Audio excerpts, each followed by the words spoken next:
Good morning बच्चों। बेटा आज हम स्टार्ट करेंगे product of vectors. Product of vectors में जैसे नंबर्स की जो प्रोडक्ट है वो एक ही तरह से होती है, जैसे 2 × 3 4 × 5, बट वेक्टर्स की प्रोडक्ट दो तरह से है।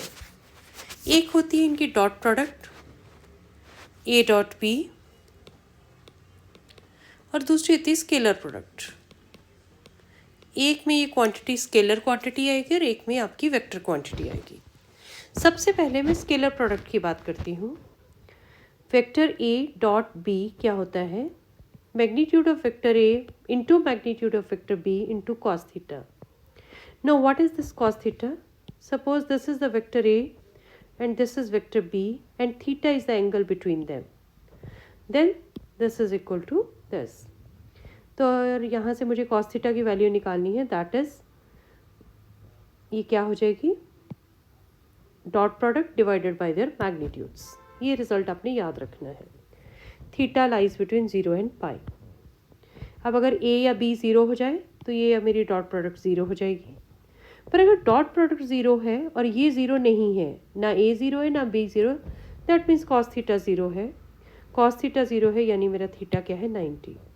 तो यहाँ से मैं कंक्लूड कर लेती हूँ कि अगर आपकी डॉट प्रोडक्ट 0 है और ए बी 0 नहीं है, that means the vectors are perpendicular to each other. यानी जब भी मेरे को नॉन जीरो वेक्टर्स की परपेंडिकुलरिटी चेक करनी है तो I will check the dot product. Next thing, if theta is 0 तो ये cos 0 1 बन गया, that means A dot B is equal to magnitude of vector A into magnitude of vector B. Next thing, अब B A के equal हो जाए तो A dot A क्या हो जाएगा? Magnitude of vector A magnitude of vector ए, यानी कि ए डॉट ए क्या है? मैग्नीट्यूड ऑफ वेक्टर ए का स्क्वायर। ये आपके पास इस रिजल्ट से एक चीज़ और आपके पास आ गई। आपको ये पता है आई जे और K they are unit vector along X axis Y axis and Z axis. I और जे आपस में परपेंडिकुलर है, ये तीनों आपस में म्यूचुअली परपेंडिकुलर है, तो इसका मतलब इनका डॉट प्रोडक्ट क्या होगा? 0। Again I dot I same vector है, तो इसका क्या होता है? ए dot A is magnitude of vector ए का स्क्वायर, यानी मैग्नीट्यूड ऑफ आई वेक्टर का स्क्वायर। आई यूनिट वेक्टर है, that means 1 square, that is 1। I dot I 1 है, जे डॉट जे 1 है, के डॉट के 1 है। ये आपके पास बहुत ही इंपॉर्टेंट रिजल्ट है जो यूज़ होता है। नेक्स्ट थिंग, हम वेक्टर्स की कम्यूटेटिविटी चेक करेंगे। Cos theta is A dot B divided by magnitude of vector A into magnitude of vector B. ये आपका ए डॉट बी है। अगर मैं बी डॉट ए लिखूँ तो ये क्या बनेगा? Magnitude of vector B into magnitude of vector A into cos theta. तो ये आपका सेम रिजल्ट आ गया, that means A dot B is equal to B dot A. कुछ ऐसे ही ये क्वेश्चंस होंगे। आपको मैग्नीट्यूड ऑफ वेक्टर ए दिया है, that is 1, magnitude of vector B दिया है 2, तो ए डॉट बी दिया है 1, find the angle between them. Cos theta is A dot B divided by their magnitude, that means 1/2, that is cos pi by 3, that means मेरा theta आ गया pi by 3। Next question है, vector आपको दिया है, A दिया है I plus J minus K, B दिया है आई माइनस जे प्लस के। अब ए डॉट बी निकालना है, यानी कि इस वेक्टर का इससे डॉट प्रोडक्ट। सबसे पहले आई तीनों से मल्टीप्लाई हुआ, I dot I minus I dot J plus I dot के, फिर जे हुआ J dot I, J dot J, J dot के, माइनस के डॉट आई माइनस के डॉट जे माइनस के डॉट के। अब आपको ये चीज़ पहले मैंने क्लियर कर दी है। आई डॉट आई 1 होगा, I dot J, J dot के डॉट आई 1 0 होगा। तो सिर्फ मेरे पास कौन सी नंबर्स बचे? I dot I, J dot J और के डॉट के। ये आ गया 1 - 1 - 1, दैट इज़ -1। अब आपको स्केलर प्रोडक्ट के लिए एक चीज़ इससे मिल गई कि आपने जब मल्टीप्लाई करना है सिर्फ आई वाले को आई से करो, जे वाले को जे से, के वाले कंपोनेंट को के से, क्योंकि बाकी सब 0 होंगे। ठीक है। कॉस थीटा की वैल्यू निकाली, ए डॉट बी आया -1/√3 into √3 -1/3, that means theta is cos inverse of -1/3। Again vector दिए हैं ए और बी, ए डॉट बी निकाला। अब देखिए ए डॉट बी निकालने के लिए सिर्फ आई वाले को आई से किया, कंपोनेंट को 5 × 1 5, -1 × 3 -3, -3 इंटू -5 15, तो ये मेरा आपका आ गया 17।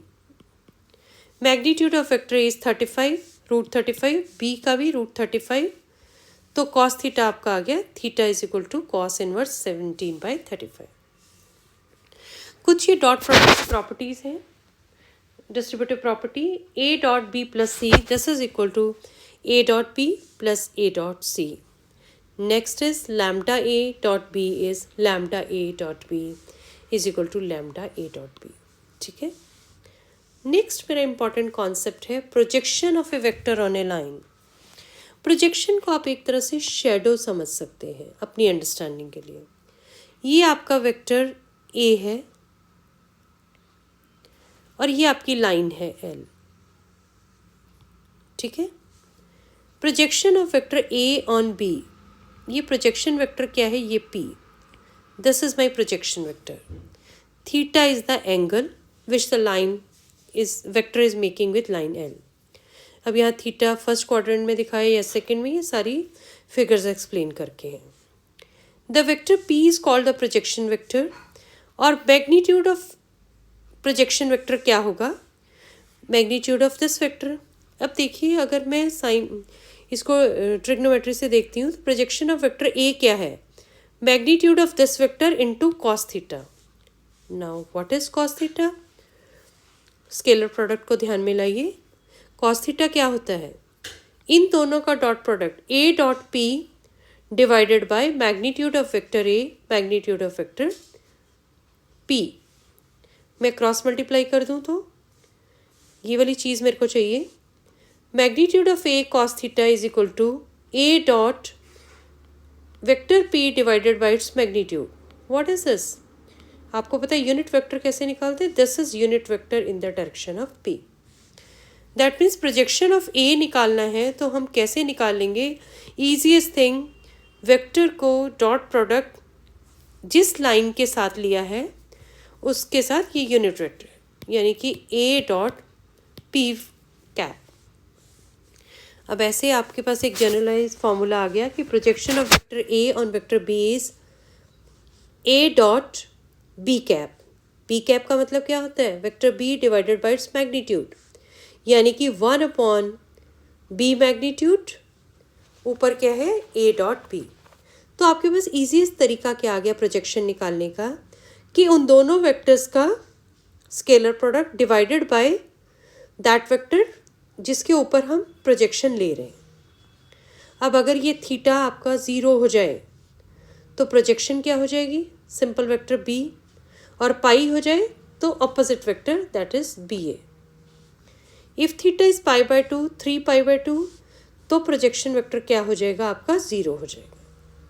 चलिए, if alpha beta gamma are the direction angles, और आपका वेक्टर ए है a1i plus a2j plus a3k, तो डायरेक्शन कोसाइंस क्या हो जाएंगे, इनको इस वेक्टर के मैग्नीट्यूड से डिवाइड कर दो।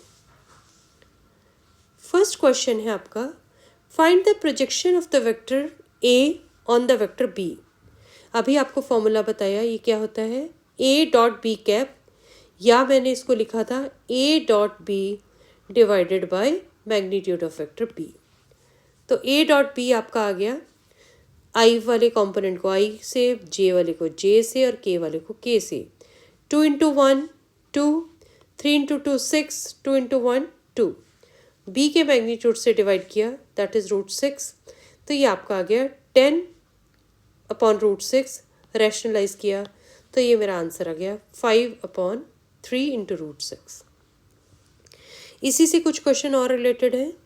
फाइंड a माइनस b का magnitude if two vectors are such that magnitude of a is 2, magnitude of b is 3 and a dot b is 4। अब देखिए magnitude of a minus b vector का निकालना है। Square आपको ये पता है, किसी भी वेक्टर का a वेक्टर का मैग्नीट्यूड का स्क्वायर क्या होता है, it is dot product of a and a, यानी कि a minus B dot a minus B. Multiply किया a dot a minus a dot b minus b dot a plus b dot b। a dot a क्या बन जाता है, magnitude of a square, ये b square. अब आपको मैंने ये बताया था कि वेक्टर्स जो हैं दे आर कॉम्यूटेटिव, ठीक है, तो ये बन गया -2a.b। वैल्यूज़ पुट करी तो मेरा आंसर आ गया 5, that means magnitude of a minus b is √5। ऐसे ही कुछ क्वेश्चन ये हैं, show that these points are collinear. ये पॉइंट्स दिए हैं आपको a b c। ठीक है, पहले वेक्टर ए बी क्या होता है, position vector of B minus position vector of A. B का position vector i plus 2j plus 3k minus 2i plus 3j plus 5a। ये क्या बन गया, 3i minus j minus 2k। ऐसे ही B C निकाला, this is position vector of C minus position vector of B. ये आ गया 6i minus 2j minus 4k। ऐसे ही आपने सी ए वेक्टर निकाला। अब आपने मैग्नीट्यूड निकाला वेक्टर ए बी का, दैट इज √14, बी सी का that comes out to be √56, that is 2√14, और सी ए का 3√14। अब आपको ये पता चल रहा है कि magnitude of vector C A is magnitude of vector A B plus B C. ठीक है, वेक्टर का निशान डाल दीजिए। जब ऐसा हो दैट मीन्स, अगर ऐसा है that means these three are in one line, that means they are collinear।